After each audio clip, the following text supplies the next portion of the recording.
الحمد لله رب العالمين، نحمده ونستعينه ونستغفره ونستهديه، ونعوذ بالله من شرور أنفسنا وسيئات أعمالنا. من يهده الله فلا مضل له، ومن يضلل فلا هادي له. وأشهد أن لا إله إلا الله وحده لا شريك له، ولي الصالحين. وأشهد أن سيدنا وحبيبنا وشفيعنا وقائدنا محمدا عبده ورسوله، وصفيه من خلقه وحبيبه، صلوات الله وسلامه عليه وعلى آله وأصحابه ومن اقتدى بهديه إلى يوم الدين.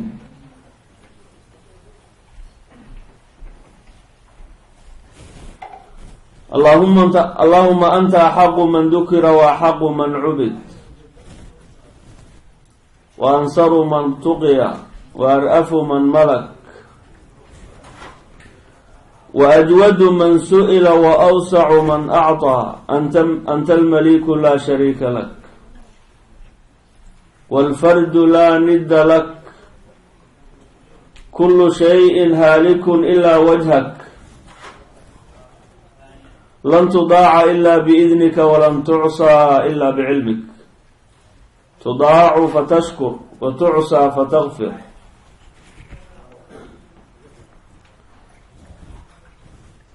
أقرب شهيد وأدنى حفيد، حلت بين النفوس وأخذت بالنواسي وكتبت الآثار ونسخت الآجال، والقلوب لك مفضية، والسر عندك علانية،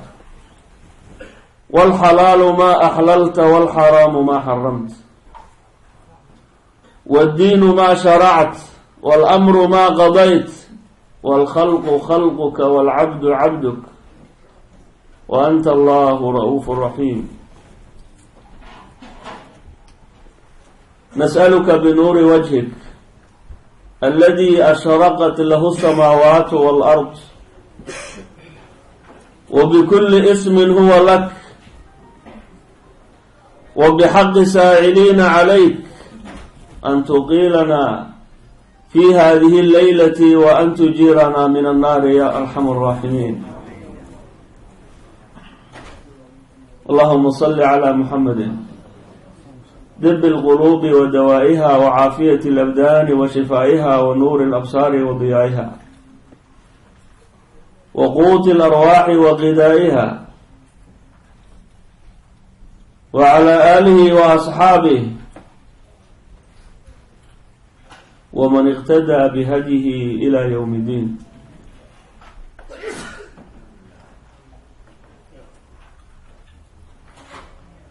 وبعد، يقول الله تبارك وتعالى في كتابه العزيز: وذكر فإن الذكرى تنفع المؤمنين، وما خلقت الجن والإنس إلا ليعبدون، ما أريد منهم من رزق وما أريد أن يطعمون، إن الله هو الرزاق ذو القوة المتين. صدق الله العظيم. إخوتي وأحبتي في الله، إن شاء الله تعالى موضوعنا أما جلسنا قاضا إن شاء الله وحنكو أيضنا إن شاء الله تعالى إننا كوكت سومين نولشن أدوية، إننا كوكت سومين in badan baa waxay ku kadsoomeen walaalayaal noloshan adduunyada ay joogeen. markay xoogaa noloshoodu iyo xayaatadoodu yar wanaagsanaato ayay hilmaameen wixii hortooda ahaa, markaasay ku kadsoomeen. ilaahay subxaanahu wa tacaala wuxuu qur-aanka ku leeyahay wadakir waani nabi maxamedow fa ina dikraa waanadu tanfacu lmu'miniin mu'miniintay anfacaysa waanadu waxay anfacdaa qofka iimaanka leh qalbigiisu uu iimaanku ku jiro nuur leeyahay qofkaasay waanadu anfacaysa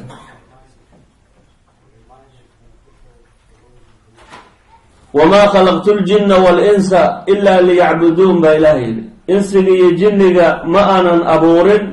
ilaa liyacbuduun liyacrifuun inay i gartaan oo markaasna i caabudaan wey maa uriidu minhu min risqin wamaa uriidu an yudcimuun risqi kama doonayo inay uquudiyaanna ma doonayo ina allaha huwa arasaaqu du lquwati almatiin ilaahay baa rasaaq ah makhluuqa uu abuuray oo dhan asagaa irsaaqayo axadka asagoo aan weligiiba baahanin weeye wixii asaga ka soo haroo dhanna ay asaga u baahan yihiin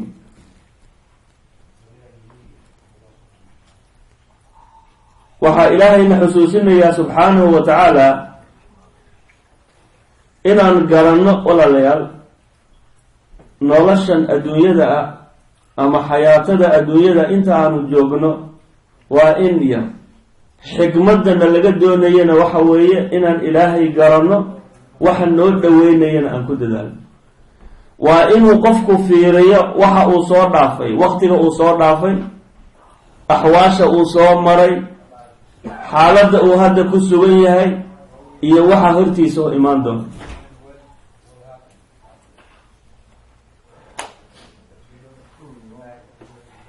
rasuulku sala allahu calayhi wasalam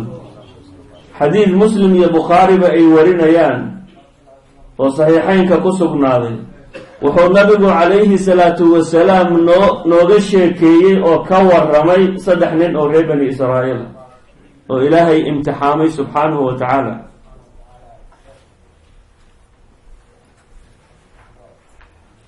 ina 3 fi bani israa'iil abrasa wa aqraca wa acmaa araada allahu subxaanahu wa tacaala an yabtaliyahum 3 nin oo reer bani israa'iil ah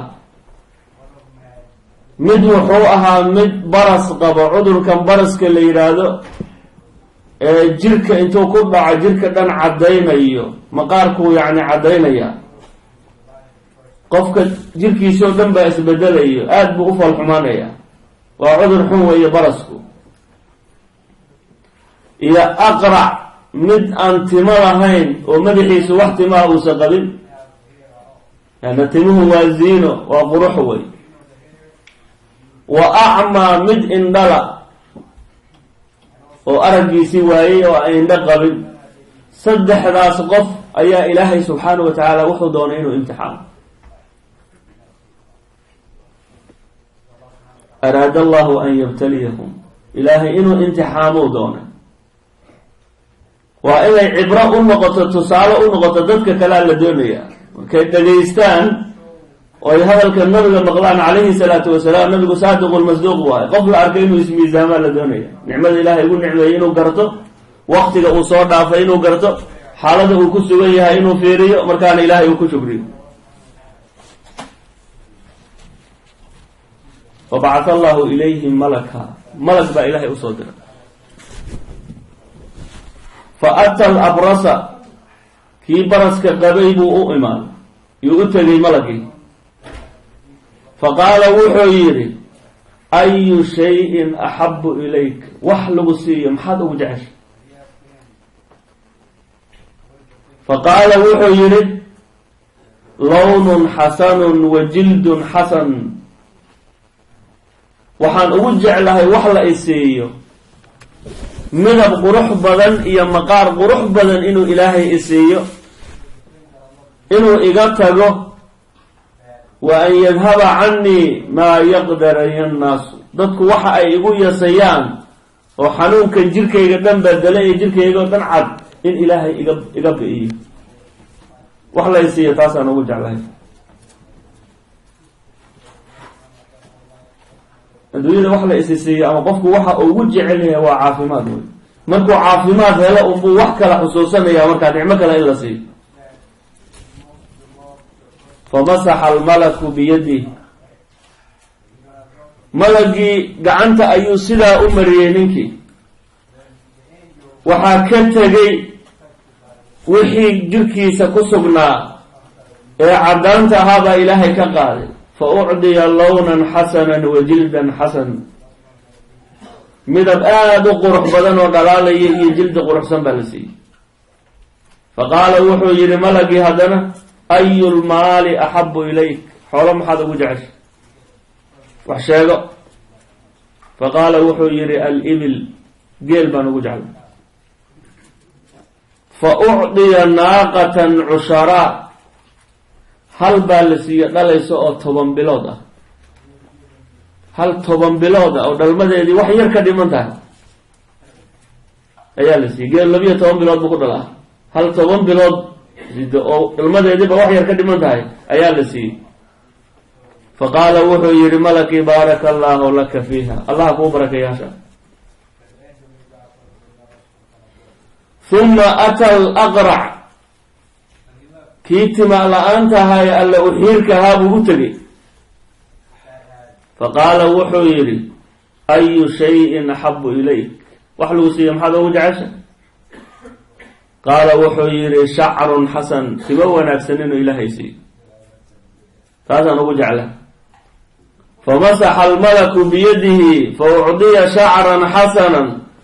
timo aada u qurux badan baa usoo baxay markuu malagii sidaa gacanta u mariy. fa qaala wuxuu yidhi, ayulmaali axabu ilayk, maalna maxaad ugu jeceshahay. fa qaala wuxuu yidhi, albaqar, lo' baan jeclahay anugu, xoolo aan dhaqdo lo-daan ugu jecla. fa ucdiya baqaratan xaamilan, sac dhalayaa la siiyey. fa qaala wuxuu yidhi malagii, baaraka allaahu laka fiiha, allaha kuu barakeeya sacaas. uma ata alacmaa, kii indhaha la-aa buu u tegay haddana. fa qaala wuxuu yidhi malagii, ayu shayin axabu ilayk, wax lagu siiyo maxaad ugu jeceshahay. fa qaala wuxuu yidhi, an yarudda allaahu ilaya basarii, inuu ilaahay aragaygii ii soo celiyo, indhaha ii furo, oo fa ubsira bihi nnaas, dadka aan arko oo wax walbaba arko, taasaan ugu jeclahay wax la isiiyo. famasaxa almalaku biyadihi, gacanta ayuu sidaa u mariyey. fa absara kula shay, wax kastuu arkay indhihiisii baa u furmay. fa qaala wuxuu yidhi malagii, ayulmaali axabu ilayk, maal maxaad u jecesha. fa qaala wuxuu yidhi, alganam, ari baan jeclahay. fa ucdiya shaatan waalida, shaatan waalida, ri dhalaysaa la siiyey. fa qaala wuxuu yidhi malakii, baaraka allaahu laka fiiha, ridaa allaha ku barakay. uma qaala rasuulu llahi sala allahu alayhi wasalam, nabigu wuxuu yidhi markaas, fakaana lihada waadin min alibil walihada waadin min albaqar walihada waadin min alganam. de waa imtixaane, xoolo imtixaan looga jeedo wey. ninkii hasha dhalaysa hadda la siiyey, isla markii wax yar kadibbo waadi geel uhu helay, geeliisii meel qaado male, faruu ka batay. kana loodiisii baa meel kastaba buuxisay, kana arigiisii baa meel kasta buuxisay.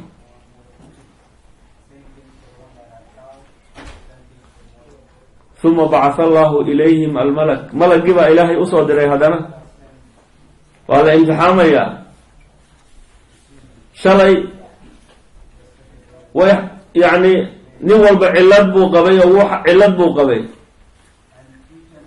faqrina wuu hayay oo waxay haysteen oo ka naxayeen ma jirin. maanta qof la arka wuu nicmaysan yahay, jirkiisa ilaahay baa kamilay, meel ka maqan ma jiro. nicmana ilaahay baa ugu daray xoolaa la siiyey waa qani mid kastaba malagii baa soo laabtay fa ata alabras kii baraska qabay buu kasoo bilaabay kii baraska qabay buu u yimid bisuuratihi wa hay-atihi alulaa waa nin socdo oo siduu asaga awal ahaan jiray nin baras qabo oo jirkiisoo dhan wada cad yahay oo miskiin oo rafaadsan asagoo ayuu u yimid bisuuratihi wa hay-atihi buu ugu yimid faqaala wuxuu yihi rajulun miskiin nin miskiin ah aada u taag daran xaaladeeda waa arkaysaa saan u eg inqadacat biya alxibaal musaafir baan ahaayo sahaydii baa iga go-day falaa balaaqa lii alyowm maanta meeshii aan u socday ma gaarayo ilaa billaahi inuu ilaahay ii kaalmeeyo uma bika adiguna aada ii kaalmaysa mooyaane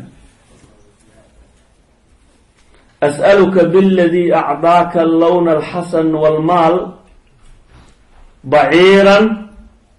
ataballaqu bihi safarii ilaahayga midabka quruxda badan ku siiyey caafimaadkan kuugu nicmeeyey xoolahana kuugu daray oo qaniga kaa dhigay waxaan ku weydiisanayaa hal neefoo geelaysay hal riti keliyaysay ataballaqu bihi safarkaygaan ku gaaraya waan ku jid maray ninkii maxay noqotay jawaabtiisii faqaala wuxuu yidhi alxuquuqu calaya kasiira xuquuq fara badan baa laygu leeyahy dad badan baan wax siiyaa oon gacanta ku hayaayo waxba igama go-an alxuquuqu calaya kasiira xuquuqdu way u badan tahay nin kastoo maanta hanti leh oo xoogaa iska ladan haddii waxa la weydiiyey muxuu odhanayaa dee xoogaa ina shilimo leha waabad maqashay laakiin waxa aan kharash bixinaya warba u haysaa buu leeyahay iyo intaan dad gacanta ku hay umbilay maa sha allah alxuquuqu calaya kasiira xuquuq badan baa laygu leeyay dad badan baa wax iga sugayay intaasoo meelood baa wax layga rabaa intaasoo biil baa ii imaanaya waxba igaba go-aan faqaala malagii wuxuu yidhi kaanii acrifuka inaan ku garanayaad moodaanayo ninkii uu isbedelayba waa iska sidiisi laakiin hadalkii u bedelay kaanii acrifuka inaan ku garanayaad moodaa soomaada ahaan jirin nin faqiir ah abrasa oo baras qabo waxba aan haysanin soo ilaahay kuma caafinin oo maalna kuma siinin faqaala wuxuu yidhi laa may qofkaad moodaysa ma ihi waad igu khaldantay buu yidhi may inamaa waristu kaabiran can kaabirin buu xoolahan wax hadda isoo galay maaha nin weyn baan ka dhaxlay aabihii buu sheegaya ninkaa weynna nin weyn buu kasii dhaxlay waa awowgii weligaa nin faqri maana soo marin buu inamaa waristu kaabiran can kaabirin buu waxba kama soo wareeginago malagii shalay ilaahay u soo diray ee u duceeyey ee hashana siiyey buu wuxuu ku leeyahay nin weyn baan ka dhaxlay xoolahan agarkiisa aabbahay baan ka dhaxlay isaguna aabihii buu ka dhaxlay awowgiisuu ka dhaxlay weligaa anaba reer qani aan ahayn geelaasad arkaysa waa xero fadhi weeye weligii xeradaanada ma marin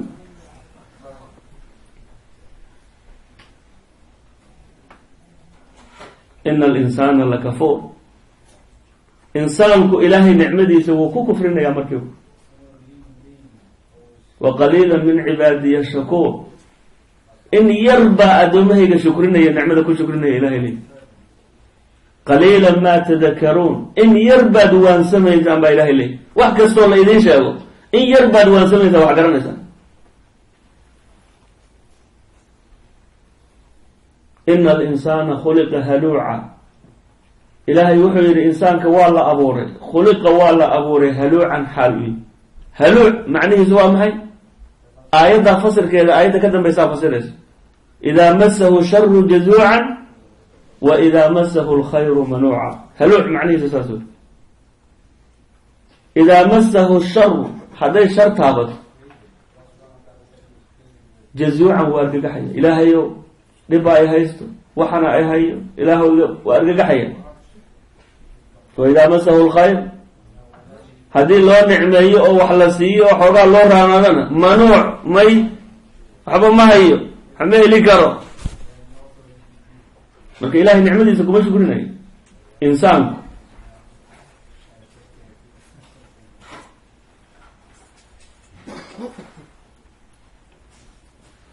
faqaala almalaku malagii wuxuu yidhi fain kunta kaadiban been haddaad sheegayso fasayaraka allahu ilaa maa kunta, sidaadii allah kugu celiyo waana iskaga tegay. haddaad been sheegayso sidaadii allah kugu celiyo. uma ata l aqrac kii tima la-aanta ahaan jiray buu u tegay calaa suuratihi wa hay-atih sidii uu ahaan jiray asagoo u eg. faqaala ana rajulun miskiin qad inqadacat biya alxibaal falaa balaaqa lii alyawma ila billahi uma bik. nin miskiin ahaan ahay, sahaydii baa iga go-day, meeshii aan u socday maanta ma gaari karo, waxaan kuu weydiisanayaa ilaahay, ilaahaygii ku siiyey. as'aluka biladii acdaaka asuurata alxasana, suurada wanaagsan ee quruxdan kuu abuuray, wa acdaaka almaala, maalka ku siiyey, baqaran hal neef oo la isid aan sahay ka dhigto. faqaala lahu mithla maa qaala alawal, hadalkii kii hore ugu jawaabay boosna ugu jawaabay. faqaala wuxuu yidhi alxuquuqu calaya kasiira, xuquuq badan baa laygu leeyay, waxba ma bixin karo.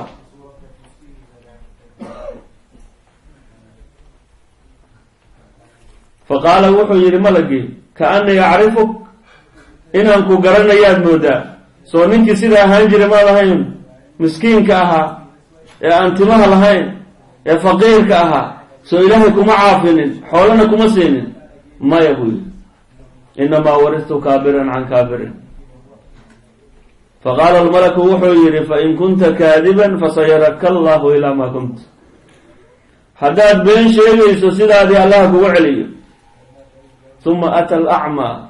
kii indhaha la-aan jiray buu u tegay calaa suuratihi wa hay-atih, asagoo nin indhala oo gacanta la wado la hogaaminaya ayuu u tegay. markaasuu yihi rajulun miskiin, nin miskiin oo tabar daro maa, qad inqadacat biya alxibaal, sahaydii baa iga go-day, falaa balaaqa lii alyawma ila billahi uma bik. meeshii aan doonaya ma gaari karo maanta, inuu ilaahay ii kaalmeeyo mooyaane, adiguna aad ii kaalmayso mooyaane. waxaan ilaahay kugu weydiisanaya, ilaahayga ku caafiye, maalka ku siiyey, indhaha kuu furay, neef aryahan shaatan baan ku weydiisanaya, shaatan hal neef. faqaala wuxuu yidhi qad kuntu acmaa, ninkii indhaha la-aan jiray wuxuu yidhi qad kuntu acmaa, nin indhala baan ahaan jiray, faradda allahu ilaya basari, ilaahay baa araggayga ii soo celiyey. fa acdaanii hada almaal, maalkan ilaahay baa i siiyey, fakud maa shi'ta, intaa rabta ka qaado, waa kan argi, intaa rabta ka qaado. wallaahi laa ujhiduka maa akhadta fi llaahi, kugu dhibi maayo, daa ku oran maayo wix ilaahay dartii aad u qaadatay. waxaad u baahan tahay ood maanta qaadatay kugu dhibi maaye, qaado, intaa rabta ka qaado. faqaala wuxuu yidhi malagii amsik calayka maalak, maalkaaga iska hayso, fa inama btuliitum, maalkaaga hayso, oma baahniye, waa laydin imtixaamayo. fa inama btuliibtum, waa laydin imtixaamay. fasukida lisaaxibayka wa rudiya cank, labadaadi saaxiib waa loo cadhooday, ilaahay baa u cadhooday, adigana ilaahay baa kaa raalli noqday maalkaaga hayso. adduunyada walaalayaal waa cajiib, qofka xaalad baa marayso, adduunyada xaaladeeda way isbedel badan tahay, laakiin qofku waa inuu garto isbedelka adduunyada isrogrogaysa, waa inuu ilaahay nicmadiisa ku shukriyo. caafimaadkuu shalay haystay, maalka uu shalay haystay, nicmadii uu ku jiray, maanta hadduu waayo waa inuu ilaahay ugu shukriyo. hadduu dhibaataysnaa ilaahay dhibaatada ka bixiyo, inuu gartaa la doonayo. tacaraf ila allahi fi raqaa yacrifka fi shid, markaad nicmaysantahay ilaahay nicmadiisa garo ku shukri markay dhibaato ku qabato ilaahay baa kuu gargaaraya kaasuu ilaahay dhibka kaa saaraya xadiidka muslim iyo bukhaari baa wariyay waa cibro walaalayaal waa cibro inaan ku cibro qaadano wey imaamu lbagawi wuxuu sunankiisa ku wariyey nin la yidhaahdo xaadib ibnu abi baltaca xaadib ibnu abi baltaca alansaariy nin aada u cibaado badan buu ahaa laakiin ninkaas marka hore dee nin wanaagsan buu iska dhigaya laakiin masaajidkuu ku jiri jiray laakiin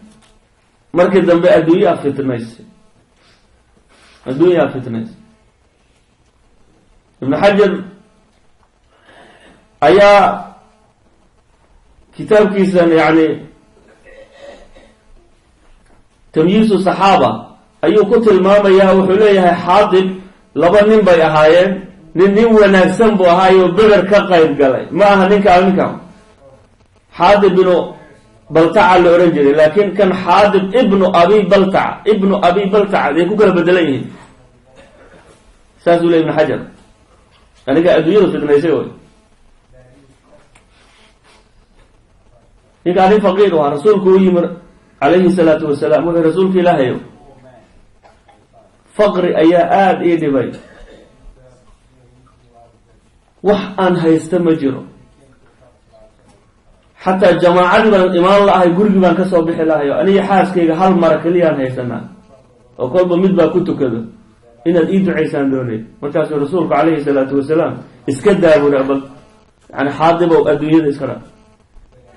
maya rasuulka ilaahay ow ii duce ilaahay ii bari haddaan adduunye ilaahay isiiyo xaqa ay leedahaan marinaya wixii xuquuqa waan ka bixinaya markaasuu rasuulku u duceeyey sala allahu calayhi wasalam ninkaa ari yar baa soo galay ari yar buu helay arigii unbaa batay un ilaa uu markii dambe magaaladii madiinuu deganaaye magaalada korkeeduu degay salaadihii jamaacadii inuu qaar imaan waayo bilaabay marka hore xamaamulmasjid baa loo masaajidku markasta imaan jiray masaajid ka baxa ma ahayn marka salaadihii buu qaar imaanaya qaarna waa maqanya markii dambe waxay noqotay arigi markuu aada u batay in magaaladii uu ka yaro durkay arigii uu ka durjiyey uu ka guuray ee salaada jumcada keliya uu soo xaadiray isbuucii jumcada basun buu imaanaya wax yar kadib jimcadiina waa ka go-ay leanna xooluhu markay bataan magaalada inaad ka fogaato wey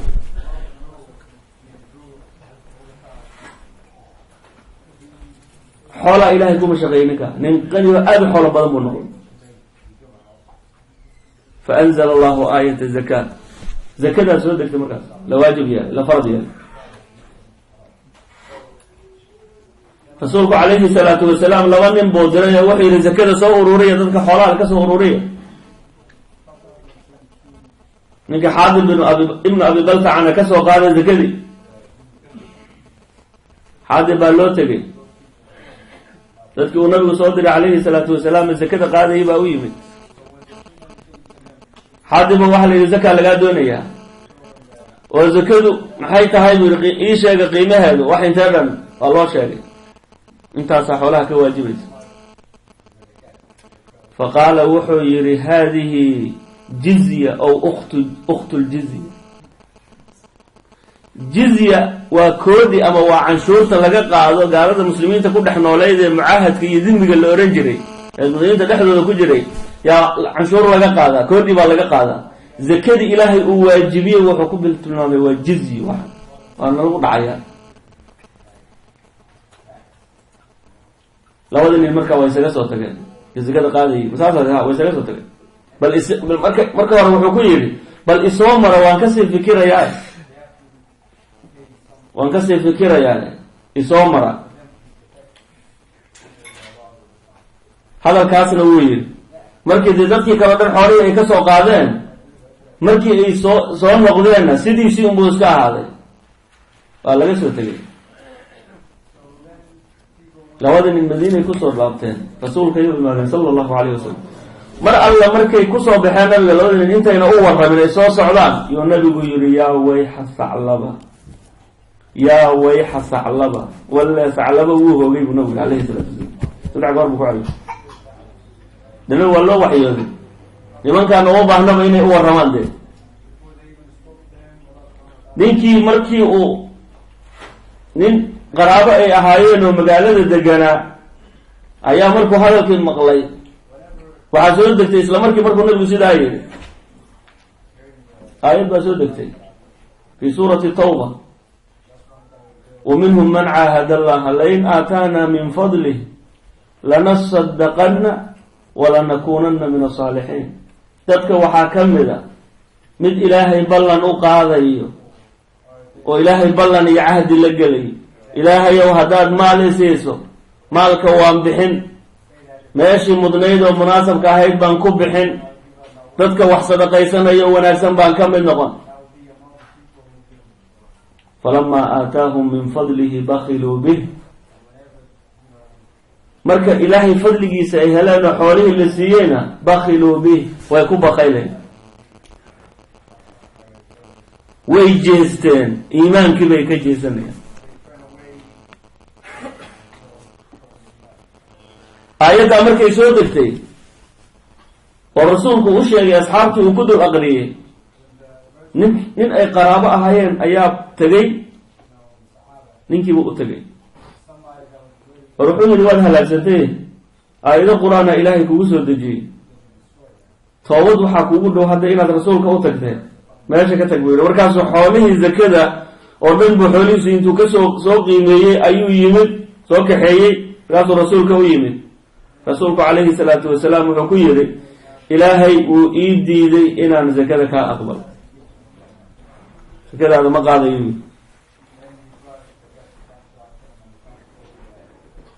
halkiiba oohin la fariistay uu iska noqday maxay u tagaysaa hadde oohin waxba uma tagaysa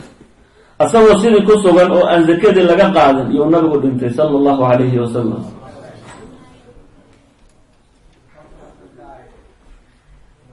sida abubakar baa khilaafadii qabtay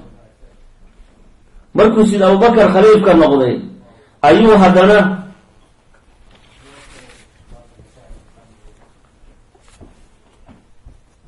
ayuu zakadii keenay si abubakar buu u keenay zakadii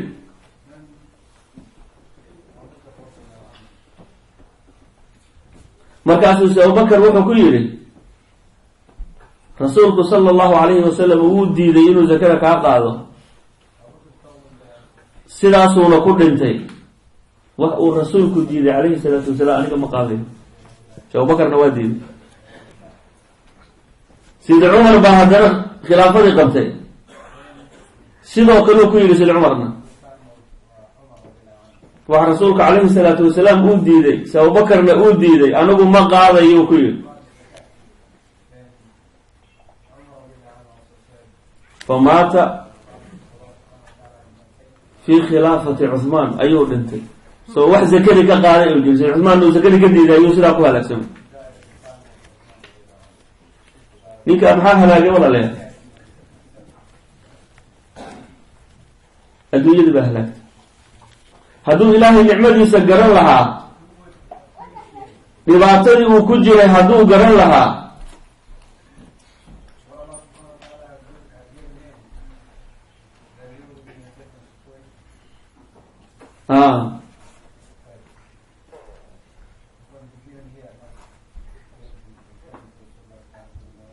dhibaatadaa ma ayna qabsateen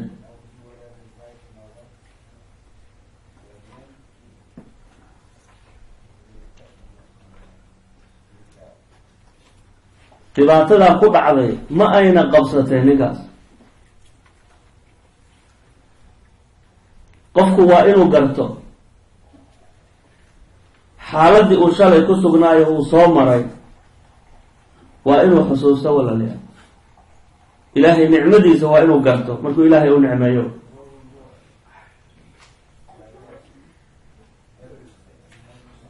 xasanu basri baa oran jiray raximahullah taabicigii weynaa لا تغتر بمكان صالح فلا مكان أفضل من الجنة فقد لقي فيها أبونا آدم ما لقي meel jannada ka wanaagsan ma jirto meel wanaagsan haddii aad ku sugan tahay makaan wanaagsan haddaad joogto ha ku kalsoomin ilaahay nicmadiisa ku shukri cibaadada badi jannada meel ka wanaagsan ma jirto jannada meel ka wanaagsan ma jirto abuna aadam wuxuu la kulmay jannada dhexdeeda wuxuu kula kulmay maa laqiya ilaahay jannaduu geliyey isagiyo zawjadiisii xaawo halkaa ku nicmaysto iska joogaa ilaahay yidhi geedkaana ha u dhowaanina shaydaan baa fidneeyey xikma ilaahiyay ahayd laakiin shaydaankaasaa sabab looga dhigay geedkii bay taabteen markaasaa dhulka loo soo dejiyey falaa makaana afdalu min aljanna faqad laqiya fiiha abuna aadam maa laqiya walaa taqtar biru'yati saalixiin dadka wanaagsan aragtidooda iyo la kulankooda ha ku kadsoomin falaa shaksun acdama min almustafaa sala allahu calayhi wasalam nebi maxamed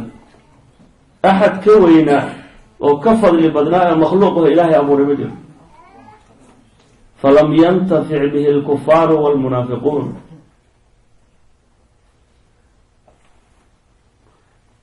munaafiqiinta iyo kufaarta kumayna intifaacin rasuulka calayhi salaatu wasalaam munaafiqiin baa la joogay nabiga diidayay oo iimaanka yani afkan shahaadada ku dhawaaqaya laakiin qalbiga usa jiray gaalo ayaa joogtay ma aysan rumaynin axad ka fadli badnaa ma jira nabi maxamed bay arkeen calayhi salaatu wasalaam aragtidiina waxba uma taga laanna mayna rumaynin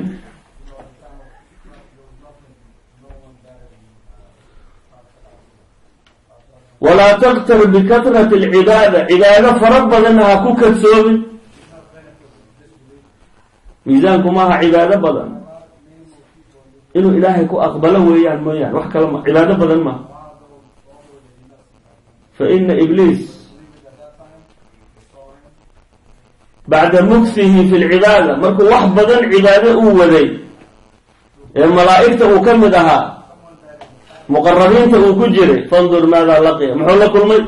lacanada ilaahay baa ku dhacday madruud buu noqday min raxmat illah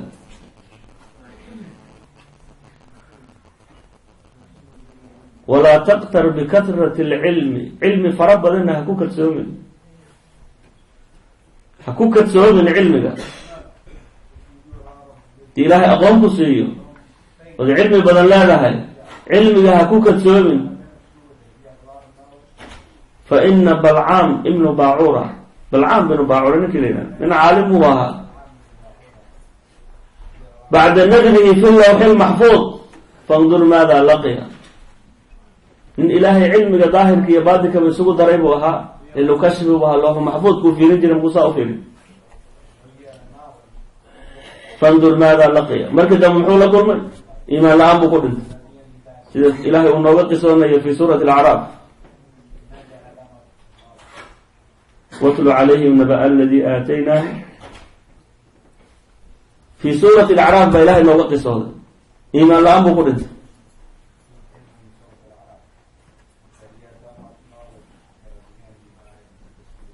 haddii ilaahay kuu nicmeeyo nicmada ha ku kadsoomin ilaahay ku shukri subxaanahu wa tacaala waa imtixaan haddii lagu nicmeeyo nicmada waa imtixaan hadday dhibaato iyo ku qabsatona waa ibtile waa lagu fiirinaya bal inaad sabarto haddii lagu nicmeeyona inaad shukrisaa lagu fiirinaya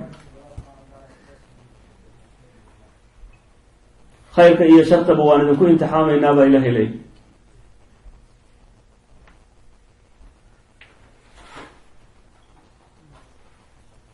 adduunyada khatar weeye walaalayaal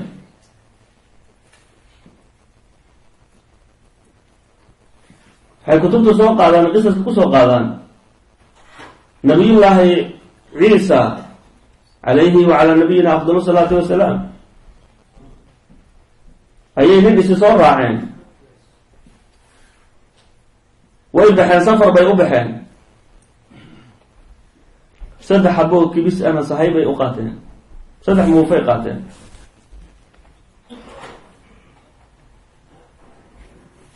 raashinkaas markaan muddo markaan gaajoono ayaan cuni doonaa buu ku yidhi nabigu meel baa la tegay markaa nabigu salaad buu galay uu tukanayay ninkii uu sugi waayey marka intuu nabigu tukanayay 3 xabay ahayd kibistii mid buu cunay salaadii buu ka baxay nabi ciise markaasuu yidhi noo keen raashinkii 2 xabuu soo dhigay faqaala wuxuu yidhi ayna thalith tii 3aad aawe markaasuu wuxuu yidhi maya 2 unbay ahayd rasuulka ilaahay tu 3aad anigu ma arag tu 3aad ma jirin 2 unbay ahayd 2 unbay ahayd way baxeen marka way socdeen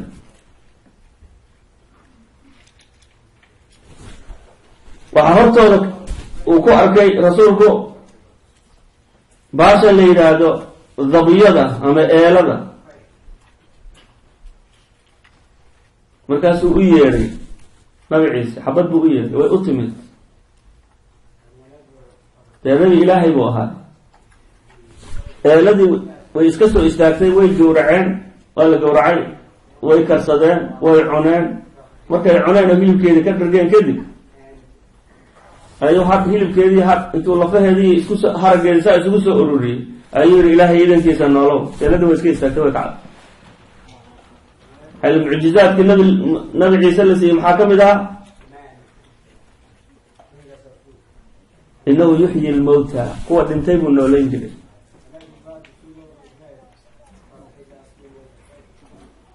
faqaala wuxuu yidhi nabi ciise ilaahay baan kugu dhaariyey ku tusiyey mucjizadaasi oo eeladii aanu qabnay oo hilibkeeda cunnay ilaahayga nooleeyey baan kugu dhaariyey ayna raqiifu thalith aawa tii 3aad faqaala wuxuu yidhi maya rasuulka ilaahay uma arag anugu 3aad 2 unbay ahay bas ina keen buu yidhi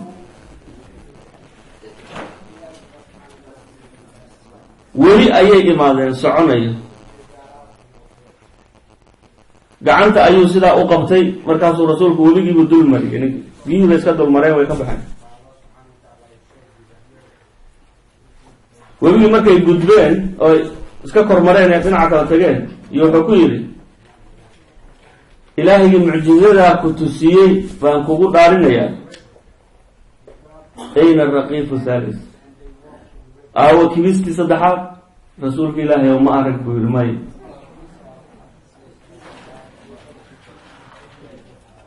markaasay tageen meel qaryo ahaan jirtay oo iska cidlo ah agteeda 3 dhagax oo waaweyn oo dahabaha yaalla oo mid walba aada u weyn yahay dahab baan helnay oo waakan dahabkii baa loo tegay waa 3 xabo ayaguna waa 2 in la qaybsadaa loo baahan yahay rasuulku wuxuu yidhi calayhi salaatu wasalaam anaa noo qaybinay kan adaa iska leh kanna anigaa leh kan 3aadda xabadii 3aad kibistii 3aad ninkii cunay baa iska leh faqaala ana akaltu ya rasuul allah anaa cunay buu rasuulka ilaahay mucjizo kastoo la tusiyey oo intaa ilaahay lagu dhaarinayay inuu sheego waa diiday ma arag buu la soo taagnaa laakiin markuu dahabkii arkay markaasuu sheegay wuxuu yidhi anigaa cunay rasuulka ilaahay adiga miyaa cunay tii 3aad haa 3 waa qaadaba adaa iskale wuuna ka tegay rasuulku calayhi salaatu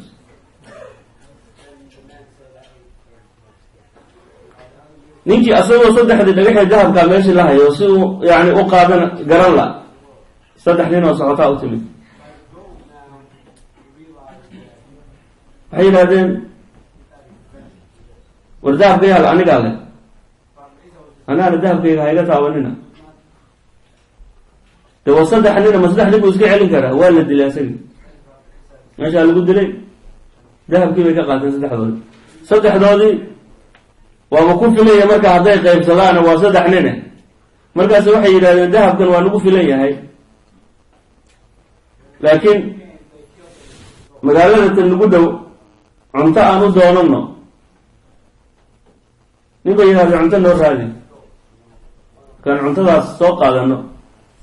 noo keento un cunno kadib ayaan dahabka qaybsanaynaa. mid baa cuntadii raadiyey, kii cuntada intuu ku maqnaa labadii kale way tashadeen, waxay yidhahdeen ninka markuu noo imaado aan dilno, labadeenna aan qaybsano. kiina wuu fikiray oo wuxuu yidhi cuntada intaad suga ugu darto labadooduba ha dhinteena adigu keligaa qaado. kiina go-aankaas oo cuntadii buu sun kusoo daray, labadana way u diyaar garoobeen oo markuu soo istaagaba in la dilo.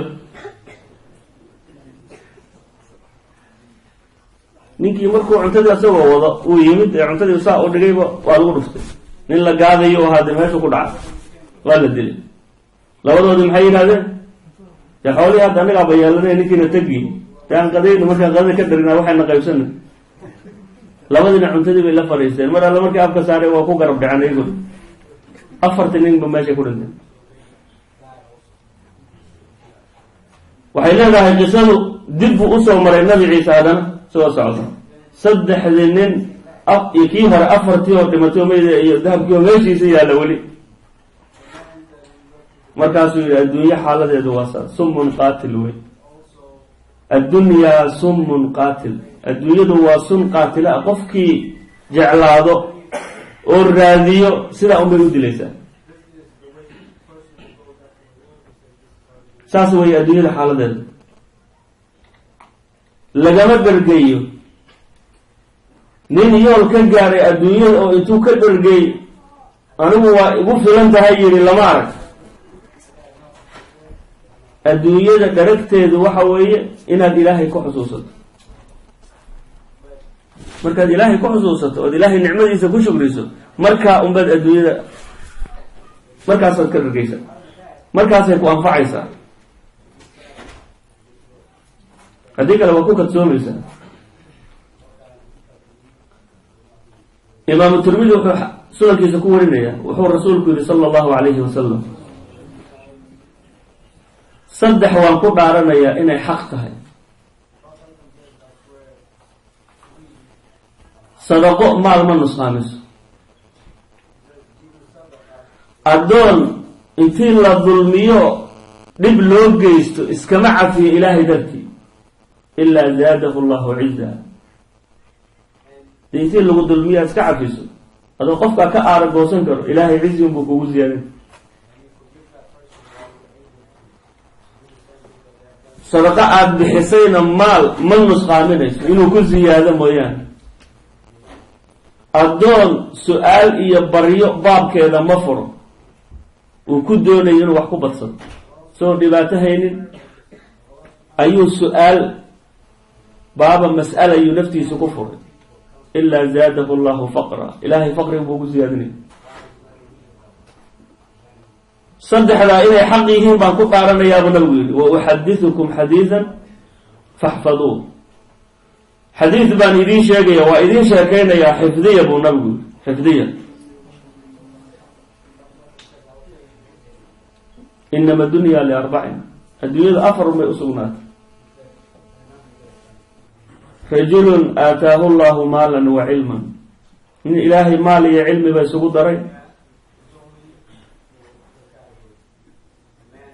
markaasuu yattaqi llaha fiih, maalkaas ayuu ilaahay kaga baqaya, xaqi ku waajibay oo lagu lahaay oo dhan buu ka gudaya, meeshii ilaahay ugu talagalay oo ilaahay uu raalliga ka aha buu ku bixinaya. fa huwa biacla almanaasil, ka ugu daraja sarray waa qofkaas, qofka ilaahay uu maal siiyey cilmina ugu daray, markaasuu maalka ilaahay buu kaga baqayaa, xuquuqda ku waajibtayna wuu ka bixinaya, meeshii loogu talagalayna wuu maranaya. warajulun aataahu allahu maalan walam yu'dihi cilma, nin ilaahay maal uu siiyo oo aan cilmi la siinin, markaasuu maalka ku tabashlaynayaa, wuu ku tumanayaa. fa huwa yatakhabat fii maalillah, maalka ilaahay buu ku tumanaya oo ku tabashleynaya, wax alla waxay naftiisu jeclaato ayuu samaynaya, xuquuqda ilaahay kama gudanaya. مالك إلهي كما أدعي الله وحي نفسي سجعلاته سميني وطوني فهو بأخبث المنازل منزلة أو وحد أقول درجة حنواكا ورجل آتاه الله علما ورجل آتاه الله مالا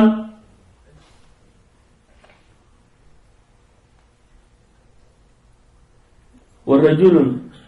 آتاه الله مالا ولم يؤته علما وكا كنت من يا مال حول بالسي علم إلهي مسين وكنت من يا مال كان صدحات وامهي رجل آتاه الله رجل لم يؤته الله مالا ولا علما علمنا مال مالنا مال فهو يقول وحليه حدي إلهي مال إسين لها أكون مثل هذا الرجل نكاس وكلا نقول لها هذا إلهي حول إسين لها حولها وقل راح يسين لها ماشي أخربان قصان لها الدنيا أنت يرى أنجوبنا مال ماذا أنجوبنا ساسو لي وحو تمنين يا نيك علين كنت مني سيده سميني وتمنين فهو بنيتي بنيتي كاسو لم يهاي حول ما هي لكن وحو إسلام هذه إلهي حولك وسين لها ساسو كلا سمين لها فهو بنيته فوزرهما سواء ذنبي قودو واسكمت والرجل آتاه الله علما ولم يؤته مالا من إلهي علمي وسيو أن مال هيسنين مركاسو وحو هدي إلهي مال إسين لها سيدا نكا وناكسن إلهي كبقي حولها إلهي أقود وهذه سيدا أوسميني ساسو كلا أمان مالك يعني كسمين لها فهو بنيته فأجرهما سواء لبدانا واسكمد با إلهي لي أجركم يرسول كله عليه السلام أجركم واسكمد تقفك نيدي سوي وحل متوابين يلو أبا المرنين إنما الأعمال بالنيات نية المرء خير من عمله قفك نيدي سالو أبا المرنين مركا ذي أفرطان أولي إنما الدنيا لأربع الدنيا أفرطان بأسرنات قفك إلهي حولها يعلم بسوط دري وميسا وناسا كمرا قفك علمي كليا وسيئي وأن مال لهين وحولي هدان مال هلي لها سيدا نكا ونكسن وسمين لها وما سمين لها نيدي سوكارت كبارية سو درجوي مد إلهي علم أساسينين ومال كليا لسي مال كاسو كنتو منايا حقوق دا كمال قدني إلهي كذا مبقي ودرجة أقولها سيسو يمد أو وحبها يسمينه علمنا لما سينين مالنا لما سينين مركاسو وحولي هاي هدان حولي هلي لها نكاسو كالسيسا سمين لها لبدا نوع اسكمد إمام الترمذي بحديث كان ورني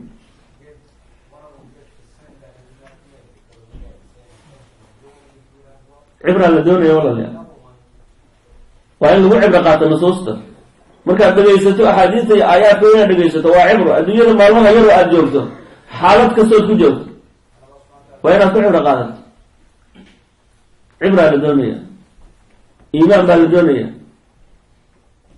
نصوص مركز دقيسته يقين إيمان إنه كون زيادة لدونه إنه عبرة قاعدة لدونه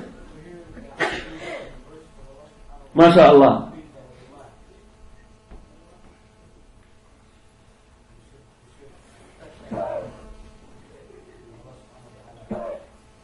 الدنيا هو امتحان ولا لا إن لو كتسومين إن لو كتسومين بالربا waxa ugu xun waa quruurka adduunyada aad ku kadsoonto nolosha yar adduunyada aad joogto inaad ku kadsoonto way fala taqurrannakum alhayatu ad-dunya wala yaghurrannakum billahi al-gharur ba ilahi fala taqurrannakum alhayatu ad-dunya nolosha adduunyada ay sayidin kadinin ha ku kadsoomina حكوكت سومين أبا إله لي ولا يغرنكم بالله الغرور مثل كريدة بدنان يوسئذ النمين وشيطانكم يوسئذ النمين شيطانكم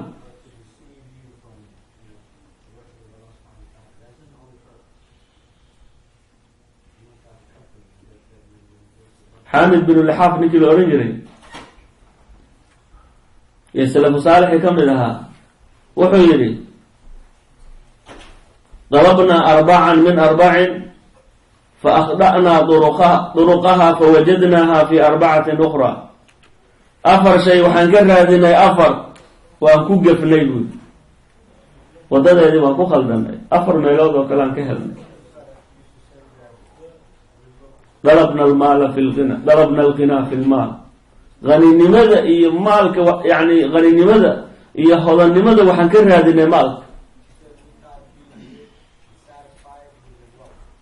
فوجدناه في القناعة. غني لماذا وحنكهلنا إنه قناعة كجد مالك وها غني المنغض مالك ماها وقناعة. ليس الغنى بكثرة العرض إنما الغنى غنى النفس والنبي صلى الله عليه وسلم.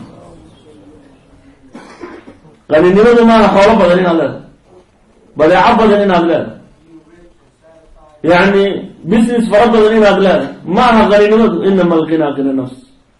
وقناعه ووجدناه في القناعة. وطلبنا الراحة الراحة بان طلبنا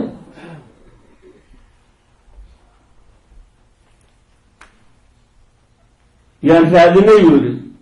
في اللذات وحيالها لأدوية تمتع محام معان ساسا راحة كرادنا. فوجدناه في البدن صحيح. راحوا هذا مغشوا كان عافيمات قبتهم ده هذا عافيمات هي سنين وحكستوا أدوية يا لهدي الوصي محل راحات ليسا ما جبت قفك لغا يابا dadka ugu xoolo badan inuu xanuunsado cilad uu qabo daawada loo waayo wax alla waxay adduunyadiisa oo anfacayso waxa uu haysto dhan caafimaad ku siisan lahaa yaa duu helay.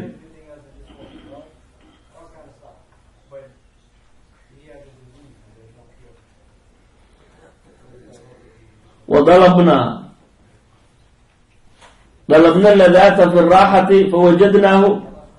في البدن صحيح. وطلبنا يعني الراحة لبان هذه يقول في المال قلت دو حول لي هي وسكر راحة يسنى وحود دونو سمي وقدن كرا وحود ماشي وتربو تغير كرا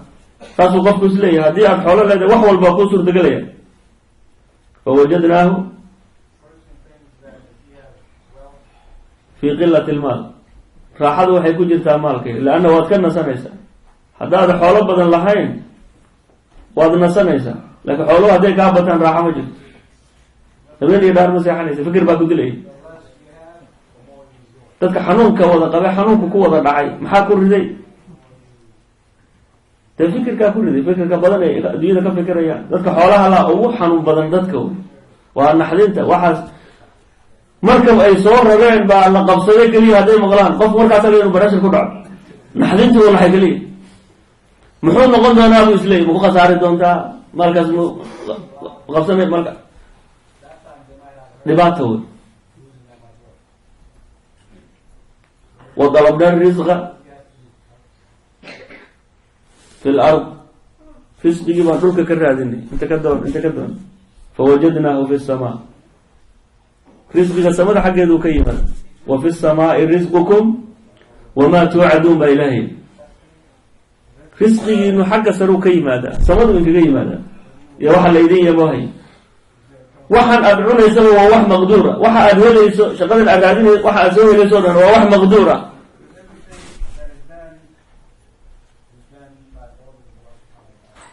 يقين بالدنيا ولا لا يقين بالدنيا إمام علي بن أبي طالب